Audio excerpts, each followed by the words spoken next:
Okay, kids. Let's see, third chapter from this book in a row tonight. Let's see, let's go.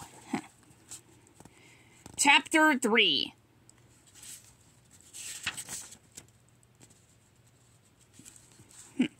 Oh, wait. Here's the last video. The last of chapter 2, and then we're going to chapter 3. Plankton scratched his head, then he flipped through his files. W, X, Y, he froze, and Z! Let's see, Plankton pulled out a thick folder marked with a big Z. Plan Z! He said triumphantly. Here it is, just like you said! Karen, the computer, rolled her eyes. Oh, boy. Plankton gloated as he flipped through the pages, reading all about Plan Z. When he was finished, he hopped around the evil laboratory. He was so happy he was practically giddy. Oh, it's evil, said Plankton. It's diabolical. He stuck his nose, that he doesn't have, in the folder and sniffed. And it's lemon-scented. This plan has got it all. This plan has got it all. When Plankton closed the folder, his eyes glowed with an evil light. This Plan Z can't possibly fail, he exclaimed. Where have I heard that before? Said Karen the computer with a sigh. But Plankton was too excited to hear Karen. He left the evil laboratory and slid through the dining room. So enjoy today, Mr. Krabs, Plankton cried. See, because by tomorrow I'll have the formula. Then everyone will eat at the chum bucket and I will rule the world. Plankton slid out the front door and shook his fist at the people at Bikini Bottom. All hail Plankton! All hail! Then a giant foot came down on Plankton's head and squashed it flat. Like it was nothing more than, well, Plankton. Chapter 3. Let's see, we're here. The giant black shoe, see that Plankton was stuck to the bottom of, and that belonged to SpongeBob SquarePants. He was on his way to work and he was still singing the promotion song. But when he heard the squish and Plankton's cries of pain, SpongeBob stopped. Ew, he said. I think I set to something. SpongeBob slammed his foot down and wiped it on the ground. Ah! Howled Plankton. Get off of my shoe! Grunted SpongeBob, wiping again. Ah! I said to something gross, now it won't come off, said SpongeBob. Not in something. Let's see, on something, you twit! Yelled Plankton angrily. SpongeBob looked at his shoe and saw Plankton stuck to the bottom. Oh. Sorry, Plankton. SpongeBob reached out and peeled Plankton off his shoe. Ow! Are you on your way? Are you on your way to the grand opening ceremony? SpongeBob asked. No, I am not on my way to the grand opening ceremony. Plankton sneered.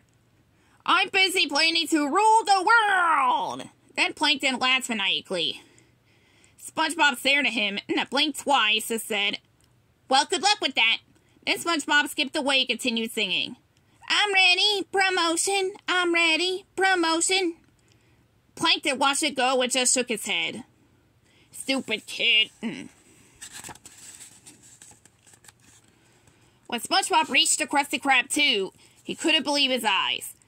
Everyone who was anyone was there. It was a real show. The new Krusty Krab 2 restaurant was just as cool as the original. Even better, it was right next door. That Mr. Krabs is a genius, said SpongeBob. No wonder he makes so much money. Welcome, said Mr. Krabs. Welcome, everyone, to the grand opening of the Krusty Krab 2. Mrs. Puff inflated her puffer belly and scowled. She turned to Sandy Cheeks. I can't believe we paid $9 for this, she said. I paid $10, said Sandy. As SpongeBob pushed his way to the front of the crowd, he spied Mr. Krabs. The proud owner had his claws raised. He was almost ready to cut the ceremonial ribbon and officially open the new restaurant. Before we begin with the ribbon cutting, I'd like to introduce our new manager. Yes, SpongeBob shouted as he danced in a circle. Yeah, now we're talking. Squidward sitting next to SpongeBob's side. Now, hoping this would all be over soon. Well, anyway, Mr. Krabs began. The new manager is a loyal, hard-working employee. Yes, said SpongeBob, sticking his thumb into his chest. And the obvious choice for the job, said Mr. Krabs. SpongeBob looked up at Squidward. He's right. And it is a name you all know, a name that starts with finesse. That's me, as he crowed at SpongeBob. Mr. Krabs rolled his eyes and continued. Please welcome our new area manager, Squidward Tentacles! Behind Mr. Krabs, a huge banner with Squidward's face on it was lowered from the ceiling. Another banner unrolled below. It read, Congratulations, Squidward. Yes! Yes! Screamed SpongeBob, jumping up and down like a crazy sponge. Then he turned to Squidward. Let's see. Oh, better like next time, buddy, said SpongeBob. Woohoo! SpongeBob leaped onto the stage and knocked Mr. Krabs aside. Yeah, all right! Hooray for me! Now cried SpongeBob. In front of everyone, SpongeBob spoke into the microphone. People at Bikini Bottom, as the manager... SpongeBob, said Mr. Krabs, tapping him on the shoulder. Hold the phone, folks, said SpongeBob. I'm getting important news flash from Mr. Krabs. Manager stuff. Go ahead, Mr. Kate. Mr. Krabs leaned in and whispered something in SpongeBob's ear. Psst. SpongeBob listened, then spoke right into the microphone. I'm making a complete what out of myself? Mr. Krabs cringed and whispered some more. Psst. The most embarrassing thing you've ever seen? Repeated SpongeBob loudly. Mr. Krabs whispered again. Psst. SpongeBob looks confused. And now it's worse because I'm repeating everything you say into the microphone. Oh, for crying out loud, SpongeBob! Krabs yelled at last. You didn't get the job! SpongeBob's jaw dropped and his eyes got wet. He couldn't believe his ears. What? He squeaked. Mr. Krabs repeated. You did not get the job. SpongeBob's heart sank. But why? Mr. Krabs put his arm around SpongeBob's shoulders. SpongeBob, you're a great fry cook, but I gave the job to Squidward because being manager is a big responsibility. And, well, let's face it, he's more mature than you. SpongeBob looked up at Mr. Krabs with sad eyes. I'm not mature? Oh, lad, said Mr. Krabs. I mean this in the nicest of ways, but, well, there's a word for what you are, But Mr. Krabs couldn't remember the word, so the crowd helped out. Dork! A fish called. Mr. Krabs shook his head. No, wait, that's not right. Not dork. A goofball, said Pearl, Mr. Krabs' daughter. Closer, but no. Mr. Krabs replied. A ding-a-ling, cried someone else. Wingnut, a knucklehead mixed passatron, yelled an old lady. With each insult, SpongeBob became more depressed. Okay, that's enough, Mr. Krabs commanded. Then he patted SpongeBob on the back. Look, what I'm trying to say is that you're just a kid. And to be a manager, you have to be a man.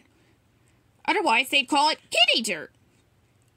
You understand, eater? I mean, do you understand, SpongeBob? I guess so, Mr. Krabs. As he mumbled SpongeBob. Hearts broken, SpongeBob climbed off the stage. As he trudged away, Mr. Krabs called him. But SpongeBob couldn't hear anything. He was too sad. I'm ready. Depression, sang SpongeBob with a sigh. I'm ready. Depression. Don't mind the noise in the background. Mr. Krabs shook his head sadly. Poor kid. Suddenly someone shouted, Hooray for SpongeBob! Everyone looked up to see Patrick swing down from the sky. SpongeBob's best starfish friend was dressed in balloons and dragging a big banner that read, let's see, Hooray for SpongeBob! Plankton slammed right into the giant Squidward banner, sending the whole stage crashing to the ground. The crowd scattered in panic. From inside the middle of the wreckage, Patrick's soapy sweet voice called out, Where did everybody go? To be continued. Next time we'll be continuing with Chapter 4.